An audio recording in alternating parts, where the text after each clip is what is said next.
Yo, YouTube, what's going on? What's going on? We live, back with another one. Right now, I'm down here in Greensboro, Georgia, about to pick up an ingot. This is my first time picking up an ingot. It's supposed to be like a 54,000 pound aluminum block that I'm supposed to be down there picking up. So, I'm about to grab this. With a lot of this that I'm hauling now, it's my first time doing it. Which, you know, once she showed me a little diagram or whatnot too. Like it's this little shit here. That's an ingot. Supposed to pick that up. I know how to do exchange, throw 6 straps, and we'll get the fuck out of here. I delivered a coil yesterday, 3 coils yesterday. Delivered those 3 coils. That was my first time hauling suicide coils. So that was slightly difficult. Not securement wise, but mentally, you know. So while we do this, I'm gonna just, you know, record a few things so y'all can actually see how I'm about to try to make this happen.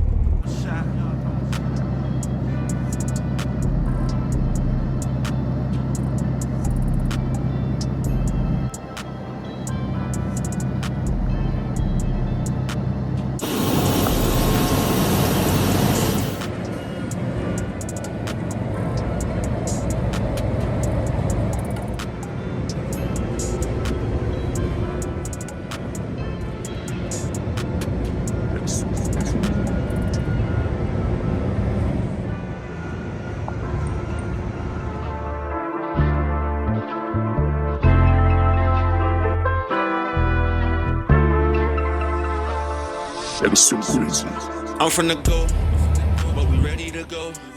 Yo, so we back. We went on ahead, delivered that load over here at Russellville, Kentucky. My first time hauling an ingot. First time ever hauling an ingot. I actually didn't even know what that was, for real. You know, it was like, oh yeah, it's an ingot, 54,000 pounds. You're gonna take that, grab some exchange, toss you 6 straps and get up out of there. I saw some people use theirs probably wasn't as heavy as mine. Well, they didn't put everybody, well, I'm not gonna say that. I don't know if it's the way the companies tell people to do it, because while I was back there, they only allowed 3 people to actually excuse me. They only allowed 3 people back there. He was a TMC guy, a Milton guy, and a Shelton.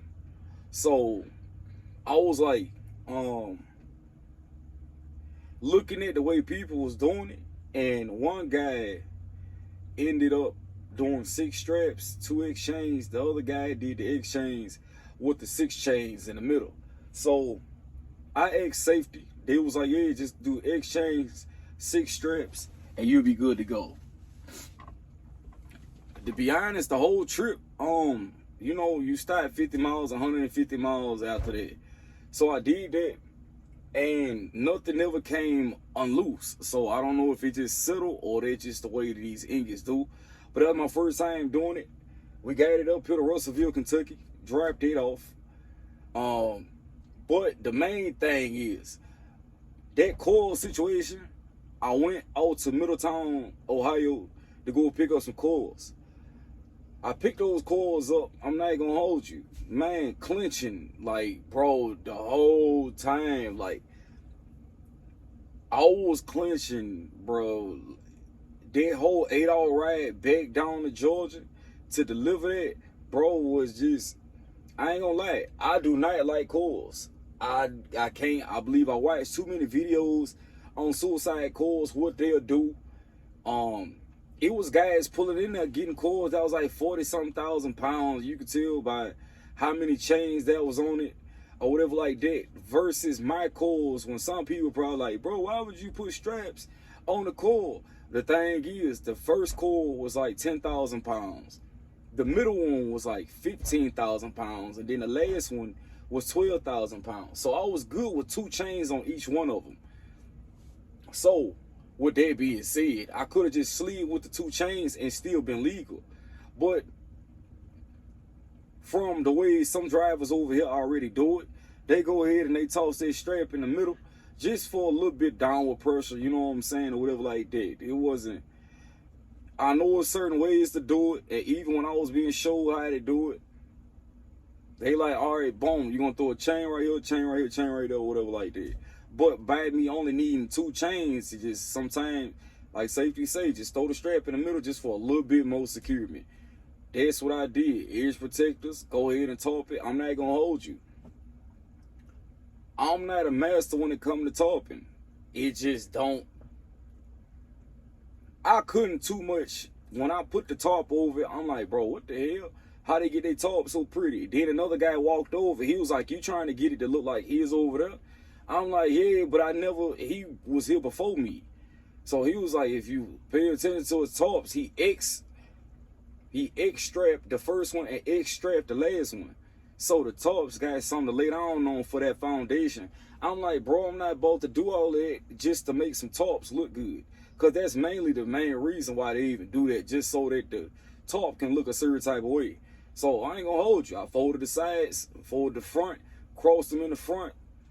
They was good the whole ride. I think maybe my middle one, that was the only one that kind of came unloose just a little bit. So I just tightened it down halfway, you know, in the route, man, and kept it pushing. One thing it did do though, that nobody told me about. I didn't even see nobody put blankets on top of their tops while I was out there. So while I was going down the road, I mean, I had to be like maybe 40 something miles away. I pull over, I'm like, bet. I was somewhere like around Kennesaw, right above Kennesaw, Georgia. I'm like, all right, boom, I need to pull over because it's like right around that 150 mile mark. I pull over and boom, it's a cut in the top of my top. So I'm like, bro, what the hell, dog? Like, I ain't got time for this. And it's literally on the first and second coil where it done cut my tops. So what I end up doing is I pull the bungees off and grab the Gorilla duct tape or whatever like that and put it together and went on ahead and duct taped it down. After I did that, I had slid on down to the spot. I was supposed to be there by 3 o'clock. When I first started driving, it said I was going to get there at 1 p.m. Did not make it at 1 p.m. It was so much traffic, so many slowdowns, then you got to stop, check the load, you got to make sure you do that. Just follow all the procedures and be safe at the same time. I end up pulling to the place like at 3:30. I literally only had 2.5 hours left on my clock.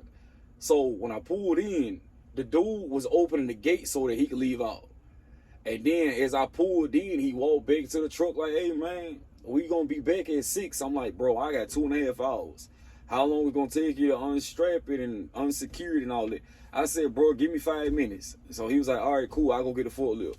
By the time he came back, I had all the tarp off, I had everything loosened up or whatever like that, tossed everything off. So as I was finishing one, he was taking it. By the time he came back, the second one was done. We just kept it pushing like that.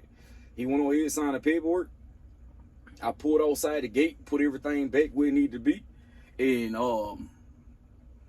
yeah, he signed the paperwork, put everything back to where it needed to be. And I slid up out of there. I went down here to get this Ingot.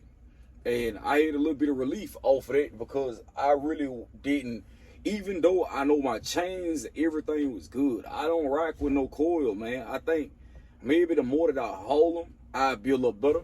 But I do not like no coils. I don't like coils for shit.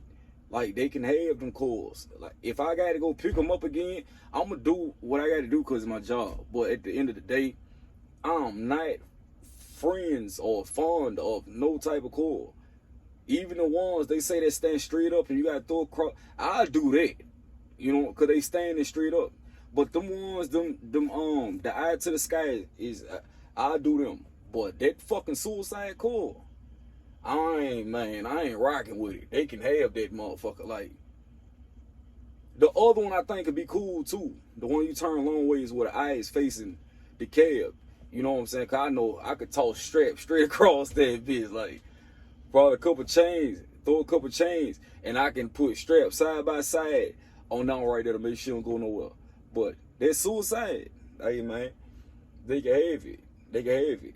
I was clenched the whole ride.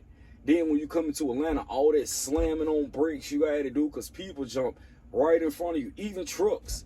Y'all truck drivers is something else. Like, you see what somebody hauling. And just, you make maneuvers based off of, you know, the way you want to move or whatever like that. Man, some of y'all truckers is ass.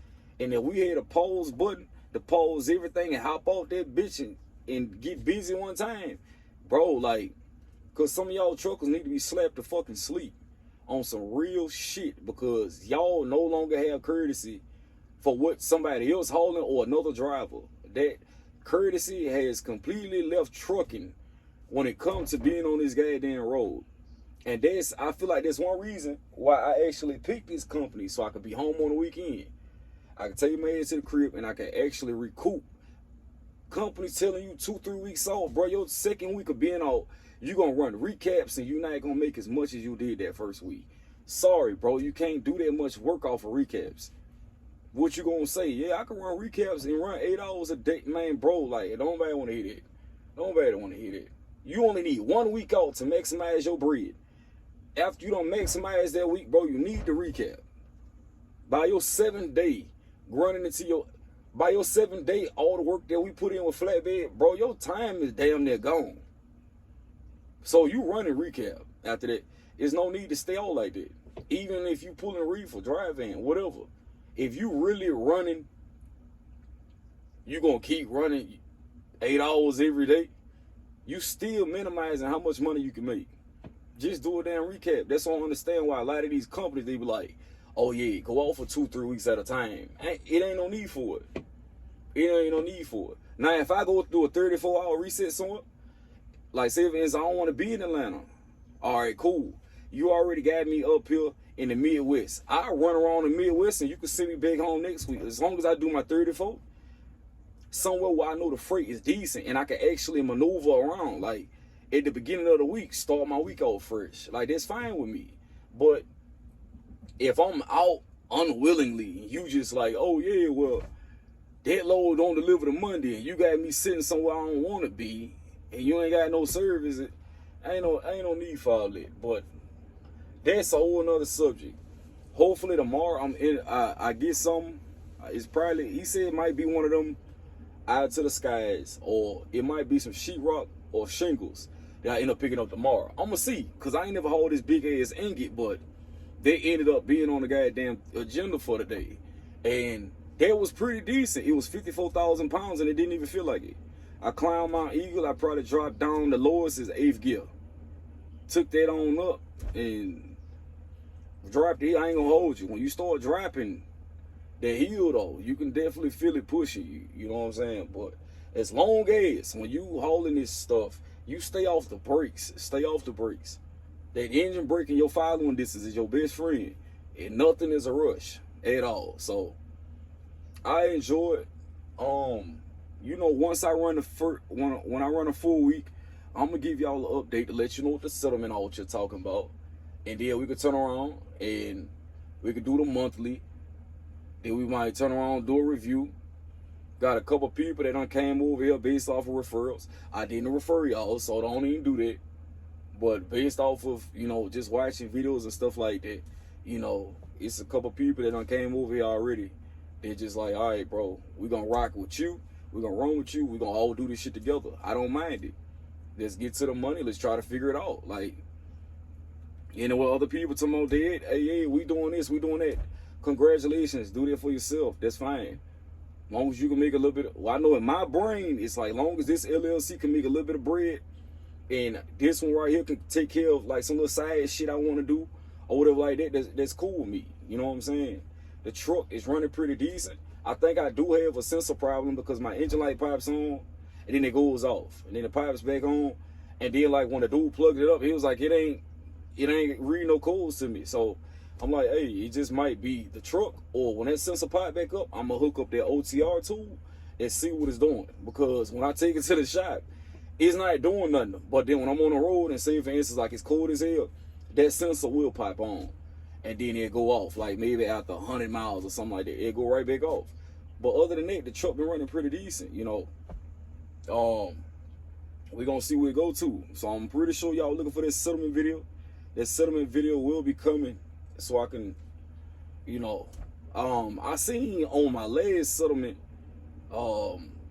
this weekend a truck payment didn't come out, but I did see on that last settlement how the expenses go, and it was like $600 worth of expenses, including fuel. So it wasn't too bad, but I'm kind of thinking if you bought like 13, 15 in a hole out the gate, you could probably knock 2 loads and clear your expenses. Maybe 2 loads, 2.5, somewhere in there. And then your next 3, 4 loads, you gotta knock them out. The only thing that's been kind of slowing me down is the traffic.